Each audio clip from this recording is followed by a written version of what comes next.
28 जुलाई 2008 ये वो दिन था जब टीवी पर तारक मेहता का उल्टा चश्मा का पहला एपिसोड टेलीकास्ट हुआ था। उस वक्त शायद शो के प्रोड्यूसर, एक्टर या डायरेक्टर किसी ने भी ये नहीं सोचा होगा कि वो एक इतिहास रचने जा रहे हैं। एक ऐसा इतिहास जिसका हिस्सा हिंदुस्तान की जनता इस कदर बन जाएगी कि इंडिया के सबसे लंबे चलने वाले कॉमेडी शो का खिताब इनके नाम होगा। और हूबहू ऐसा ही हुआ। शो को ऑन एयर हुए लगभग 17 साल होने वाले हैं, लेकिन आज भी ये शो उतने ही चाव से देखा जाता है। बस फर्क इतना है कि वो एपिसोड नए वाले नहीं बल्कि पुराने वाले होते हैं। इसके पीछे कई वजह है, जिनमें सबसे बड़ी वजह है किरदारों के चेहरे बदल जाना। सीरियल के शुरू होने के बाद साल 2012 में पहली बार किसी किरदार का चेहरा बदला गया था और वो किरदार था सोनू का। इसके बाद धीरे धीरे करीब आधे से ज्यादा पुराने कलाकार या तो बदल दिए गए या फिर वो इस दुनिया को अलविदा कह गए। हम सबको कई सालों तक हंसाने वाली गोकुलधाम सोसाइटी के पर्दे के पीछे ऐसा क्या हो रहा है कि एक एक करके सभी पुराने कलाकार शो से अलग होते चले जा रहे हैं और जिसने सीरियल को बेहतर बनाने में अपना सब कुछ लगा दिया। हमारी उसी जेठालाल यानी कि दिलीप जोशी पर एक समय गुस्सा होकर किसने कुर्सी तक फेंक दी थी।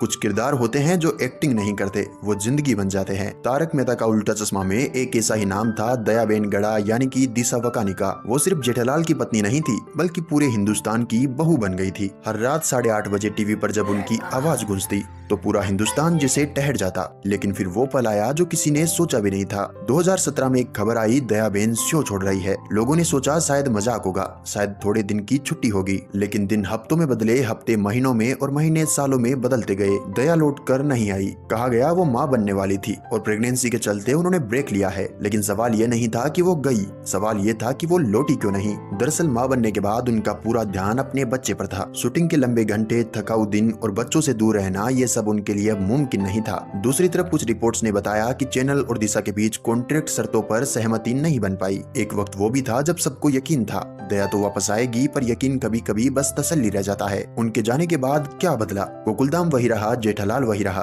पर वो हंसी, वो पागलपन, वो अपनापन कहीं खो गया। जेठालाल की आंखों में अब भी दया का इंतजार दिखता है।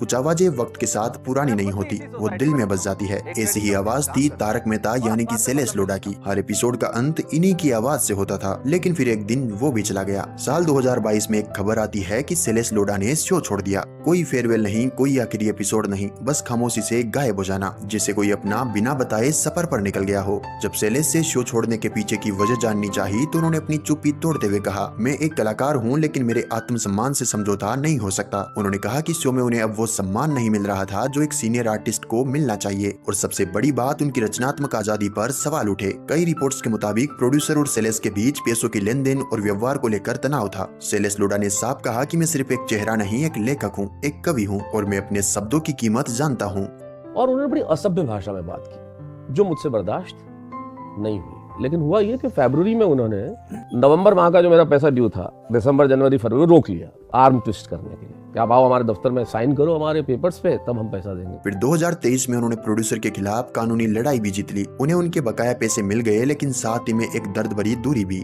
जेठालाल अब भी परेशान होता है, मगर उसे संभालने वाला तारक अब स्क्रीन पर दूसरे चेहरे में दिखता है।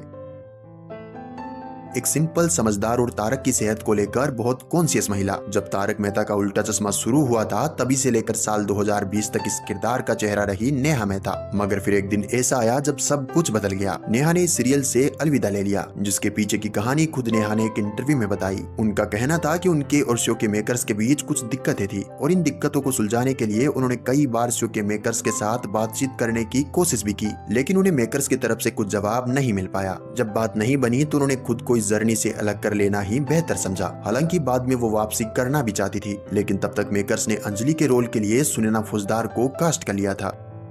तारक मेहता सीरियल में दो ऐसे कलाकार भी थे जो अब कभी वापस लौट कर नहीं आ सकते। उन्हीं में से एक नाम है कवि कुमार आजाद, जो सिर्फ एक उम्दा कलाकार नहीं बल्कि एक ऐसे इंसान थे जो सबको हंसाते हंसाते खुद जिंदगी की जंग हार गए। वो जब स्क्रीन पर आते तो बच्चों की आंखों में चमक आ जाती, वो जब बोलते तो हर डायलॉग में मिठास घुल जाती और जब गए तो दिल के अंदर एक खामोश टीस छोड़ गए। कवि कुमार बचपन से ही मोटापे की बीमारी से जूझ रहे थे, लेकिन उन्होंने कभी अपनी शारीरिक स्थिति को कमजोरी नहीं बनने दिया। वो कहते थे, मोटा हूँ मगर जोश में सबसे बड़ा हूँ। डॉक्टर हाथी के रोल के लिए उन्हें लंबे लंबे टाइम तक शूटिंग करनी पड़ती थी, लेकिन वो कभी किसी को ये नहीं बताते थे कि उन्हें सांस लेने में तकलीफ होती है और बार बार ब्लड प्रेशर और डायबिटीज जैसी बीमारियां सताती थी। लेकिन कैमरा ऑन होते ही वही बड़े बड़े एक्सप्रेशन, वही खिलखिलाहट, सब कुछ वैसा ही जैसे स्क्रीन पर दिखता था। साल 2010 कवि कुमार आजाद ने बेरिएट्रिक सर्जरी करवाई, यानी मोटापे को कम करने की एक जटिल सर्जरी। कुछ वक्त के लिए वजन कम हुआ भी और उन्हें स्क्रीन पर एक नई ऊर्जा के साथ देखा गया। लेकिन इस सर्जरी के बाद शरीर अंदर से कमजोर होता गया, लीवर पर असर पड़ा और हार्मोनल गड़बड़ी शुरू हुई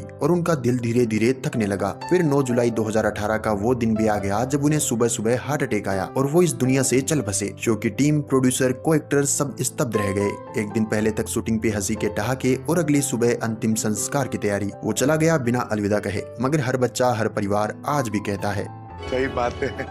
नटू काका, मुझे कुछ कहा? इस आवाज के पीछे जो चेहरा था वो थे नट्टू काका, जिनका असल जिंदगी में नाम था घनश्याम नायक। लेकिन फिर अचानक वो चेहरा स्क्रीन से गायब हो गया और थोड़े ही समय बाद हमेशा के लिए इस दुनिया से भी। 12 मई 1944 घनश्याम नायक यानी कि हमारे नट्टू काका का मुंबई में जन्म हुआ था। उनके पिता भी थिएटर कलाकार थे, कला उनके खून में थी। उन्होंने अपने करियर में 100 से ज्यादा गुजराती और हिंदी फिल्मों में काम किया, लेकिन असली पहचान मिली तारक मेहता का उल्टा चश्मा से। 2019 के बाद धीरे धीरे दर्शकों ने नोटिस किया कि नट्टू काका कम दिखाई देने लगे थे। कभी कोई बहाना बनता वो गांव चले गए हैं, कभी कहा जाता वो छुट्टी पर है, मगर इसके पीछे की सच्चाई बहुत गंभीर थी। 2021 में पता चला कि घनश्याम नायक को कैंसर है। उनकी गर्दन में 8 गांठें पाई गई थी। वो कीमोथेरेपी ले रहे थे, मगर फिर भी शूटिंग का हिस्सा बनने की कोशिश करते रहे। नट्टू काका चाहते थे कि वो आखिरी सांस तक शूट करे। वो शूटिंग को अपनी जिंदगी मानते थे, लेकिन उम्र के साथ शरीर ने साथ छोड़ दिया। 3 अक्टूबर 2021 का दिन था जब वो इस दुनिया से हमेशा के लिए विदा हो गए। उनके आखिरी शब्द थे, मुझे सेट पर वापस जाना है, पर वो लौट नहीं पाए। हालांकि सीरियल में बाद में नया नट्टू काका लाया गया, मगर दर्शकों ने कहा किरदार वही है पर आत्मा नहीं रही।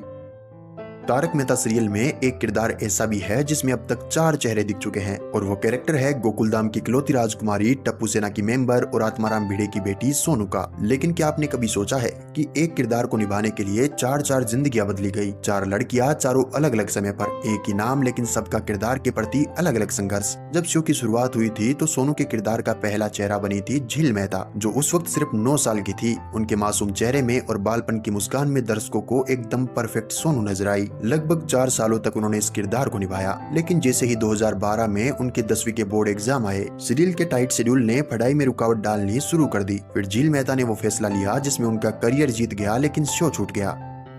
आई लेफ्ट तारक मेहता क्योंकि मैं 10th स्टैंडर्ड में आई थी और जैसे कि आप जानते हैं in Mumbai we have these board exam. I needed to prepare for them, which is why I decided to leave the show.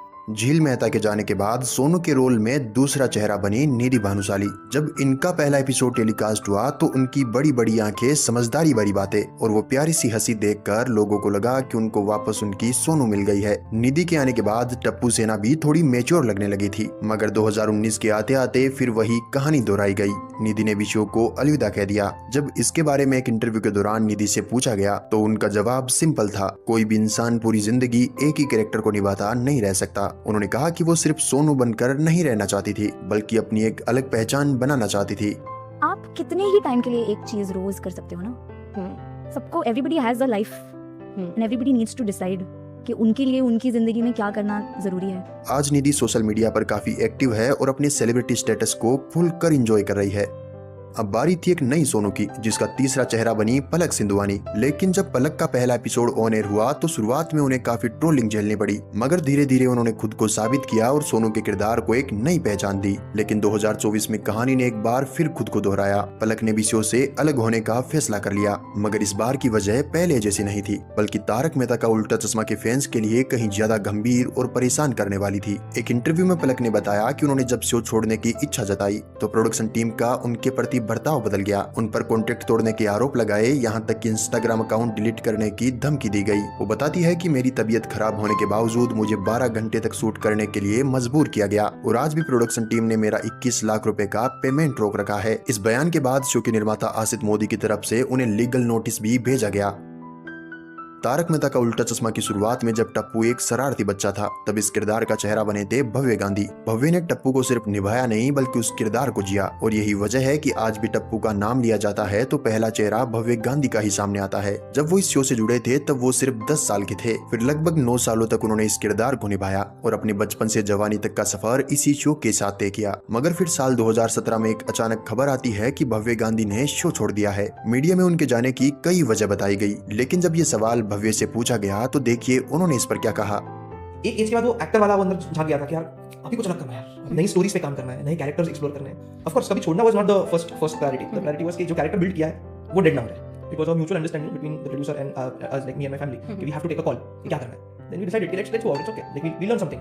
2017 में भव्य के जाने के बाद शो में टप्पू के किरदार के लिए राजनाथ गढ़ को कास्ट किया जाता है। राज जब शो का हिस्सा बने तो लोगों की उम्मीदें आसमान पर थी, लेकिन जितना प्यार इस किरदार में भव्य को मिला था उतना प्यार मिलना राज के लिए आसान नहीं था। फिर भी उन्होंने अपने अंदाज में टप्पू को जिया, थोड़े ज्यादा स्मार्ट, थोड़े ज्यादा सलीकेदार और थोड़े अलग अंदाज में। फिर आया कोरोना वायरस का दौर, देश भर में लॉकडाउन लग गया और जब जिंदगी धीरे धीरे वापस पटरी पर लौटने लगी तो दर्शकों ने गौर किया कि टप्पू यानी कि राज अब बहुत कम एपिसोड में दिखाई देने लगे हैं। फिर वो खबर भी आई गई जिसका लोगों को अंदेशा था, राजनाथ गढ़ ने भी शो छोड़ दिया, जिसके पीछे की वजह टाइम्स ऑफ इंडिया को दिए एक इंटरव्यू में राज बताते हैं, मैंने अपने जीवन के 5 साल इसी शो के साथ बिताए हैं और मैं लगभग 1000 से भी ज्यादा एपिसोड का हिस्सा रहा हूँ, लेकिन सच्चाई ये है कि मैं कुछ और एक्सप्लोर करना चाहता था, नए किरदार, नए प्रोजेक्ट, इसलिए मैंने शो को छोड़ा और आगे बढ़ने का फैसला किया।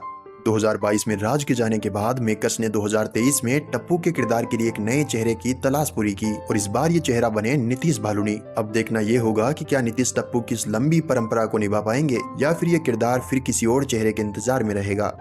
तारक मेहता का उल्टा चश्मा की वो तेज तरार और जिंदा दिल पत्रकार जो जहां जाती खबर वही बन जाती, इस किरदार को अब तक 4 अलग अलग अदाकारों ने अपना चेहरा दिया है। अगर आप शो के शुरुआती यानी 2009 से पहले वाले एपिसोड देखें तो आपको एक और अभिनेत्री इस किरदार में नजर आएगी, लेकिन अफसोस की बात यह है कि उनके बारे में पूरे इंटरनेट पर कोई भी ठोस जानकारी मौजूद नहीं है। वो कौन थी, कहाँ रहती थी और आखिर उन्होंने शो को क्यों छोड़ा, इन सवालों के जवाब आज भी अधूरे हैं। इनके शो से किसी कारणवश अलग होने के बाद ही 2009 में निधि आहूजा की एंट्री हुई थी, जो इस किरदार में सबसे ज्यादा पॉपुलर भी हुई, लेकिन सिर्फ 1 साल बाद ही उन्होंने इस शो से अलग होने का फैसला ले लिया था। इसके बाद 2010 से लेकर 2013 तक इस किरदार की जिम्मेदारी निधि नोटियाल ने निभाई और फिर 2013 में रीटा के किरदार में निधि आहूजा ने वापस एंट्री मारी और इस बार लगातार 8 सालों तक इस किरदार से जुड़ी रही। लेकिन 2021 में अचानक एक खामोशी के साथ उनका ये सफर थम गया। जब इस खामोशी के पीछे की वजह पूछी गई तो प्रिया ने जवाब देते हुए कहा, 8 महीने हो चुके थे, मेकर्स की तरफ से मुझे कोई सूचना नहीं मिली कि मैं अब भी शो का हिस्सा हूँ या नहीं। उन्होंने आसित मोदी से बात करने की कोशिश की लेकिन उन्हें कोई जवाब नहीं मिला। आखिरकार उन्होंने खुद ही शो से ऑफिशियल रिजाइन कर दिया। प्रिया का कहना था कि शायद वो यही चाहते थे कि मैं खुद हार मान लूं और शो छोड़ दूं, और जैसे ही उन्होंने इस्तीफा दिया रीटा रिपोर्टर के किरदार के लिए एक नया चेहरा रमसा फारूकी के रूप में ढूंढ लिया गया। आपको बता दें कि प्रिया के पति मालव राजदा इस शो के डायरेक्टर थे पूरे 14 सालों तक। प्रिया के मुताबिक जब मालव ने शो छोड़ा तभी से प्रोडक्शन टीम का रवैया उनके प्रति बदल गया था। उन्हें टारगेट किया जाने लगा और फिर एक दिन बिना कुछ कहे उन्हें शो से बाहर कर दिया गया।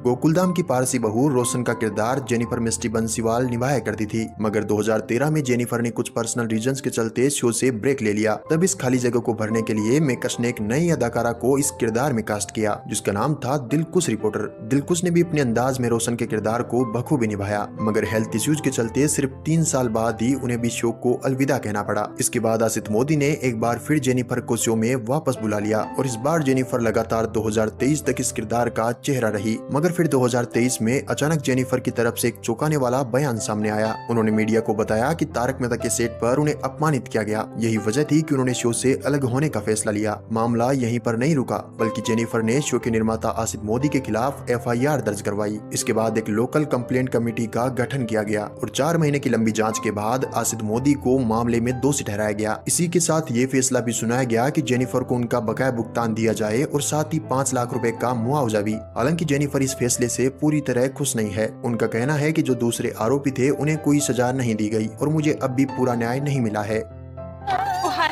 गलती से मिस्टेक होगी बागेश्वर जी। ये डायलॉग सुनते ही जो मासूम सी मुस्कान हमारे चेहरे पर आती है वो सिर्फ उस भोली भाली प्यार में डूबी एक लड़की की वजह से, जिसका नाम है बावरी। और इस प्यारे से किरदार को अपनी सादगी और कॉमिक टाइमिंग से जिंदा किया था मोनिका भदौरिया ने। साल 2013 में मोनिका ने तारक मेहता का उल्टा चश्मा की दुनिया में कदम रखा था और 2019 में खामोश विदाई ने बावरी की हंसी का चेहरा बनी मोनिका को हमेशा के लिए स्क्रीन से हटा दिया। जब मोनिका से पूछा गया कि आखिर क्यों उन्होंने इस सीरियल को अलविदा कह दिया तो उनके जवाब ने पूरे सेट की हकीकत पर सवाल खड़े कर दिए। उन्होंने साफ कहा कि तारक मेहता का उल्टा चश्मा के माहौल ने मुझे शो छोड़ने पर मजबूर कर दिया। उनका कहना था कि शो के बाकी लोग भी वहाँ सिर्फ पैसों के लिए काम कर रहे हैं, मेरे लिए भी पैसा जरूरी है मगर स्वाभिमान से ज्यादा नहीं। सिर्फ इतना ही नहीं, मोनिका ने शो के मेकर्स पर गंभीर आरोप लगाए। उनकी गुंडागर्दी इस लेवल की है कि बहुत मुश्किल है वहाँ काम करना। इस सीरियल का एक मस्त मोला कैरेक्टर रोशन सिंह का किरदार गुरुचरण सिंह ने कुछ इस तरह जिया कि आज भी जब कोई सोडी का नाम लेता है तो हमारे जहन में सबसे पहला चेहरा इन्हीं का आता है। लेकिन शो से अलग होने के बाद हम सबको हंसाने वाला वही इंसान आज असल जिंदगी में खामोशी और तन्हाई से लड़ रहा है। जैसा कि हम सब जानते हैं कि 2020 में वो इस सीरियल से अलग हो गए थे, लेकिन ये पहली बार नहीं था कि उन्होंने शो छोड़ा हो। इससे पहले साल 2012 में भी इनको बिना बताए शो से हटा दिया गया था।